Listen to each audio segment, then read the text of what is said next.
خلينا في الفيديو ده كده على السريع نشوف كل اللي اتقال بعد نهاية مسلسل ذا بويز، او خلينا نقول كمان بالتحديد نركز على الكلام بتاع إيريك ريبكي اللي بيحاول بقدر الامكان ان هو يرقع عن المسلسل ده، واللي شايف التصريحات بتاعته قبل الحلقة الأخيرة عارف كويس جدا انا بتكلم على ايه. ولكن هنا بعد نهاية المسلسل طلع بكم تصريح برضه، واللي من ضمنهم ليه احنا خلصنا على شخصية هوملاندر. طيب مبدئيا كده بعد نهاية الحلقة الأخيرة في السينمات بنشوف إعلان فوت رايشنج، وده المسلسل الجديد اللي هيجي من عالم ذا بويز. المسلسل ده المفروض بتدور احداثه في الخمسينات، والتركيز هنا هيكون على شخصيه سولجر بوي. اكيد طبعا الناس كلها شافت الاعلان لان هو بالفعل اتسرب على الانترنت، وانا بصراحه محضر فيديو ان انا اتكلم عليه، ولكن خلينا لما نشوف الاعلان ده بصوره حلوه شويه. ولحد دلوقتي شايف ان في فرصه كبيره جدا ان هم يقدروا يستخدموا المسلسل ده علشان خاطر يرجعوا الحماس للجمهور مره تانية، واللي عن طريق المسلسل ده بصراحه شايف ان ممكن يبقى فيه شرير قوي جدا زي هوملاندر يظهر معانا من جديد. والشرير اللي اقصده هنا هو شخصية سولجر بوي. تخيل معايا كده ان المسلسل ده في الماضي، ولكن بعد كده بيحصل مثلا قفزة زمنية تكون في الحلقة الأخيرة ونوصل للوقت الحاضر. عن طريق الحلقة دي بنشوف هنا ان سولجر بوي أخيرا بيخرج من التجميد، ولكن هنا بقى الصدمة مش بيلاقي هوملاندر، وبعدها بيكتشف ان هو مات. علشان بعدها نشوف هنا ان هو بيتحول لشرير كامل وحرفيا بيفشخ البشرية انتقاما لهوملاندر. وده بالفعل ممكن يوصلنا لسلسلة جديدة شبيهة شوية بالسلسلة بتاعت ذا ويز مع هوملاندر. بس برضه هرجع واقول لك مش عاوزين ندي نظرات قويه، لان في النهايه السلسله دي بتقدم لنا حاجات اقل من المتوقع. طيب من التصريحات بتاعت إيريك مؤخرا بنعرف ان شخصيه كوين ميف كانت المفروض ترجع معانا اصلا في الموسم الاخير من مسلسل ذا بويز، ولكن الموضوع ده ما حصلش بسبب ظروف الممثله نفسها مش اكتر. وده يمكن يكون بيفسر ليه النهايه بتاعت ميف في الموسم الثالث كانت مفتوحه شويه، يعني الشخصيه ما ماتتش بشكل واضح وسابوا باب رجوعها مفتوح لو حبوا يستخدموها بعدين. فمن كلام إيريك هنا وضح إن مفيش أي خلافات أو دراما حصلت ورا الكواليس، بالعكس العلاقة بينه وبين الممثلة بتاعت الشخصية كويسة جدا، وهو كان فعلا عاوز يرجع الشخصية دي لأنها تعتبر واحدة من أهم الشخصيات في المسلسل كله، خصوصا إن هي كانت من القليلين اللي وقفوا قدام هوملاندر بشكل حقيقي. بس من كلامه وضح إن الممثلة نفسها شبه معتزلة التمثيل دلوقتي ومركزة في حياتها بعيد عن المجال ده كله، فالموضوع كله كان مجرد إن هو مش مناسب أصلا في المواعيد، وحياتها طبعا بقت مختلفة تماما عن الأول. وحاجة زي دي أكيد طبعا خلت الكتاب يغيروا خطتهم للموسم الخامس، لأن رجوع الشخصية كان ممكن يضيف مواجهة جديدة مثلا مع هوملاندر، أو دعم البوتشر أو الستارلايت كمان، أو حتى نهاية أخيرة حقيقية للشخصية بدل اختفائها. وطبعا عدم ظهور الشخصية خلى ناس كتير تبقى زعلانة، لأن شخصية ميف كانت من أكتر الشخصيات اللي عندها تطور قوي وإنساني في المسلسل، وغيابها محسس ناس إن في جزء مهم ناقص في النهاية فعلا. بعد كده خلينا نروح بقى لتصريح من الممثل كاميرون اللي كان بيعمل شخصية رايان بوتشر في العالم ده. مؤخرا هو كان بيتكلم على شخصية دكتور دوم وكمان شخصية ريان، لو حصل ما بينهم مواجهة هما الاتنين مين فيهم اللي هيكسب. طبعا هو كلامه هنا مش بيأكد معلومة رسمية او مثلا ان يحصل كروس اوفر ما بينهم هما الاتنين، هو كل ما في الموضوع بيجاوب على ان مين فيهم ممكن يكسب لو الاتنين في يوم من الايام مثلا واجهوا بعض.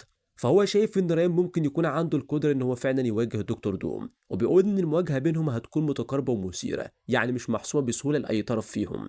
وفي الاول وفي الاخر ده مجرد راي ممثل، يعني هو هنا مش بيقول ان ريان يكسب او حتى كمان دكتور دوم يكسب، لان هنا جمهور مارفل حرفيا ممكن يفشخ الممثل ده. يعني من الاخر انت ممكن تقارن شخصيه ريان مثلا بسوبر بوي او ايا كان شخصيه تانية، لكن تيجي عند دكتور دوم لا استوب خالص، دكتور دوم ده حاجه تانية خالص. فانا من وجهه نظري الصراحه انا مش شايف ان في اي وجه مقارنه، وكده كده مش هنروح بعيد، فيلم دومز دي هيجي ويعرفنا كويس جدا على شخصيه دكتور دوم وهتبقى عامله ازاي. فانت لما تيجي تشوفها هتلاقي الموضوع واضح وضوح الشمس. يا جماعه دكتور دوم معروف جدا انه عبقري جدا وساحر قوي وكمان عنده دروع وتقنيات متقدمه فشخ. اما بالنسبه لريان هو عنده قوه خارقه كبيره جدا بس لسه كده غير مكتمله النضج كشخصيه. طيب خلينا برضو نرجع مرة تانية للتصريحات بتاعت إيريك، والمرة دي هو بيتكلم على شخصية ستارلايت وكمان هيوي. طبعا احنا شفنا كلنا في نهاية المسلسل ده ان الاتنين يعتبر كده عاشوا حياة سعيدة، وشفنا كمان ان ستارلايت بقت حامل وشفنا ان هي حامل. طيب إيريك هنا بيقول بشكل واضح ان مفيش حاليا اي خطط ان هم يرجعون في مشاريع مستقبلية مرتبطة بنفس العالم ده، وبيأكد كده ان القصة بتاعتهم خلاص اتحكت بالكامل. ولكن هل ده معناه ان هم يقفلوا الباب نهائيا بنسبة 100% مع الشخصيتين دول؟ لما تيجي تركز في كلامه المعنى هنا مش ان هما بيقفلوا الباب بنسبة 100%، لكن الفكرة ان قصتهم الاساسية في ذا بويز وصلت لنقطة نهاية، ومفيش جزء جديد متخطط ليهم دلوقتي، ولو رجعوا غالبا هيكون في سياق مختلف او مشروع مختلف مش مكمل مباشر لنفس الخط ده. وانا شايف ان ده منطقي شويه من ناحيه السرد، لان علاقه هيو وستارليت كانت واحده من الخطوط العاطفيه الاساسيه في المسلسل ده واشتغلت كويس جدا. من البدايه هما الاتنين كانوا وسط عالم فاسد لحد ما بقوا جزء من المواجهه الكبيره مع هوملاندر والنظام كله. فكلام إيريك هنا معناه ببساطة إن القصة دي اتقفلت دراميا ومش عاوز إن هو يطولها أكتر من كده لدرجة إنها تفقد التأثير بتاعها في النهاية. من التصريحات المهمة كمان هنا للممثل جينيسون أكلز اللي بيعمل شخصية سولجر بوي، بيبين قد إيه هو متعلق جدا بالعالم بتاع ذا بويز وبالذات شخصية سولجر بوي اللي قدمها. من كلامه هنا هو بيقولها بصراحة كده وبأسلوب يمكن يكون ساخر شوية، هو مش راضي عن نهاية المسلسل لأن ببساطة كان عاوز أكتر من كده.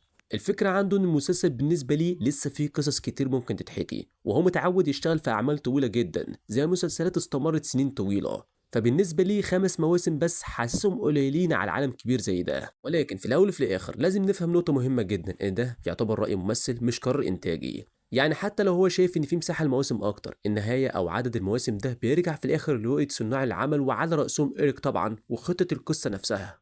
فعلى قد ما يمكن كلامه يكون منطقي شويه وان احنا فعلا كنا محتاجين اكتر من كده من مسلسل ذا بويز، ولكن بصراحه اخر موسمين من المسلسل ده يقفلوا الواحد اللي هو خلاص يا جماعه اقفلوا المسلسل ده على كده وكفايه حلب اكتر من كده، لان لو كملنا اكتر من كده بصراحه الواحد هيتقفل من المسلسل ده خالص. واما بالنسبه للممثل نفسه فاحنا هنكمل معاه في المسلسل بتاع فوت رايزنج، فهو مش هيكون خسران حاجه، بس زي ما قلت لك كده هو رايه وحب يقوله.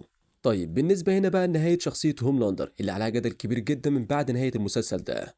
هنا بقى إيريك كان بيتكلم عن الموضوع ده، بيوضح حاجة مهمة في طريقة تفكيرهم في نهاية قصة هوملاندر داخل المسلسل نفسه. من الآخر كده في فكرة كانت مطروحة فعلا إن هوملاندر ما يموتش لكن يتسحب منه كومباوند في ويبقى إنسان عادي وملوش كمان أي قوة، وده كده بالنسبة ليهم هيكون عقاب مثالي لأن أقوى واحد في العالم يتحول لحد ضعيف وكمان مكسور. بس إيريك هنا رفض الفكرة دي لسبب منطقي جدا من وجهة نظره، إن دي يعتبر كده مش نهاية حقيقية للشخصية. طيب ليه؟ لأن لو هو فضل عايش حتى من غير أي قوة فدايما في احتمال إنه يرجع ياخد كومباوند في تاني، أو مثلا ياخد حاجة تخليه يرجع أقوى من جديد، وساعتها القصة هتلف وترجع برضه لنفس الدايرة بتاعته. يعني من الآخر كده دي بدل ما تبقى نهاية هتبقى تأكيد المشكلة نفسها، علشان كده قرروا إن لازم فعلا النهاية تيجي هوملاندر ما يطلعش من المواجهة دي حي، لأن ده الوحيد اللي بيقفل قصته نهائيا. وفي نفس الوقت هم كانوا عاوزين لحظة درامية مهمة إننا نشوفه وهو من غير القوة بتاعته علشان خاطر يثبتوا الفكرة إن المسلسل بيرددها طول الوقت، القوة هي اللي صنعت الوحش ده مش العكس. فلما اتشال منه كل حاجة بان على حقيقته جبان ومرتبك ومش قادر يتعامل مع فكرة إنه مش ملك زي ما كان متخيل نفسه. ففكر فيها كده، لو هوملاندر فعلا كان عايش بس بلا قوة هل كان هوملاندر فعلا هيسكت؟ انا بصراحه متخيل اول حاجه ان هو هيجري على ابوه يروح يفكه بالتجميد وابوه يساعده علشان خاطر يجيب له كومباوند في من تاني ويرجع له القوه بتاعته، وبنسبه كبيره جدا وقتها هوملاندر هيبقى اشرس من الاول. طيب بالنسبه لاخر حاجه بقى، تقييمات الحلقه الاخيره من المسلسل نزلت بطريقه بشعه جدا، لا وكل يوم بيعدي بتنزل اكتر من الاول، وده بيدل ان نهايه المسلسل مش عاجبه فئه كبيره جدا من جمهور ذا بويز. يعني لحد وقت تسجيل الفيديو ده على الموقع بتاع اي ام دي يعتبر كده وصل ل 6.3 ومش عارف بصراحه هل نزل اكتر من كده ولا لا، بس الواضح كده ان في فئه كبيره جدا مش راضيه عن النهايه.